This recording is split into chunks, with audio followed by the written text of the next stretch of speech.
Let's welcome in the CEO and founder of OpenTheBooks.com, Adam Andrzejewski, and investigative journalist for the Washington Examiner, Gabe Kaminsky. Gentlemen, welcome in. Thank you for being here. Yeah, thanks. Adam, let's start with you. Imagine that, Google putting the thumb on the scales, and of course, it's for Democrats. We see this with search results and the rest of it.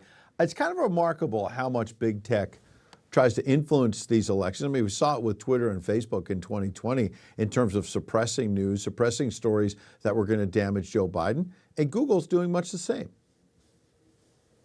Well, it is a clear and present danger to a republic if the #1 search engine in the world does put their thumb on the scale. And look, it needs to be investigated by Congress. You've got the Media Research Center on one hand outlining a set of facts 41 times. On the other side, you got Google denying everything. So look, we need to know the truth, and Congress can assist in a big way by holding hearings on the topic. No, absolutely. Another thing that Congress is taking a look at is DEI, diversity, equity, inclusion, all these programs, the money that's being spent. Gabe, you've written about this for the Washington Examiner. UVA, this elite school, the University of Virginia, spending $20 million on some of these diversity, equity, and inclusion programs. Interesting that the DEI staff privately downplayed professors' pro-Hamas rally extra credit offer. Did this really happen on UVA's campus? You get a little extra credit if you're going to support a terror group? Well, I hope it happened. If it didn't, what we printed would be inaccurate. But yeah, so this follow-up story to Adam's report at Open the Books, their federal spending watchdog, covers how 2 diversity, equity, and inclusion staffers at the University of Virginia took steps to downplay outside concerns over a professor offering students extra credit to attend a rally that was effectively in support of Hamas. And as you mentioned, right, this comes after reporting from Open the Books finding that Taxpayer-Backed University of Virginia spent quite a lot of money in 2023 paying these same diversity, equity, and inclusion staffers. By the way, this also comes as the U.S. Department of Education has launched an investigation into anti-Semitism at University of Virginia's campus. So I think the public certainly deserves answers here. Yeah, in fact, Congresswoman Nancy Mace had a news conference a short time ago on Capitol Hill saying she's introducing legislation to deal with anti-Semitism on campus. Imagine, you've got pro-Hamas professors, Adam, and we've seen this at Columbia and other elite universities as well, these university presidents, some of whom were forced to resign after Elise Stefanik, the Republican congresswoman, called them out. Tell us a little bit more about what you found with your investigation. So the whole concept, the DEI philosophy, runs deep at the University of Virginia.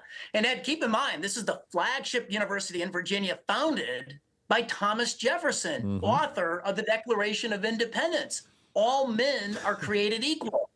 And DEI is the opposite of that. It's not equal opportunity, it's equal outcomes. So we found actually 235 staffers on salary and benefits make every year $20 million. So it's significantly higher than what the University of Florida, they just terminated their DEI program. They have 28 staffers for $5 million in spending. At UVA, woke is not broke. The top DEI staffers make more than the President of the United States. Really? DEI staffers making more than the president? Well, in this case, this president probably deserves less, but that's a whole nother story. Gabe, last one to you. A good point there about the University of Florida, and I had read about that they've terminated it. What is UVA doing? Have you followed up? And does the governor, who's a Republican, and Glenn Youngkin, have any say in this since there's a state school, the University of Virginia? They're getting funds from the state.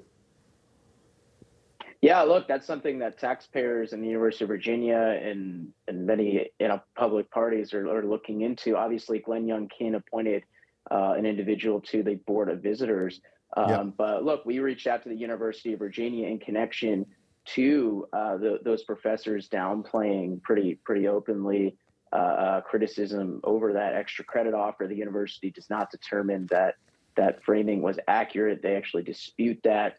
They say that they launched an investigation internally and determined that professor at the University of Virginia offered students multiple extra credit opportunities throughout the semester. That comes in contrast, generally, their sentiment to the concerns from a Jewish third-year student at UVA we spoke to, fears for his security on campus, as well as other people in Charlottesville who take issue with the administration's response. So we'll continue to look into this and provide updates. Yeah, well, thanks for bringing some truth to power to both of you. Gabe, Adam, we'll follow your work. We appreciate you coming on N2. Thank you. Thank you. Thank you.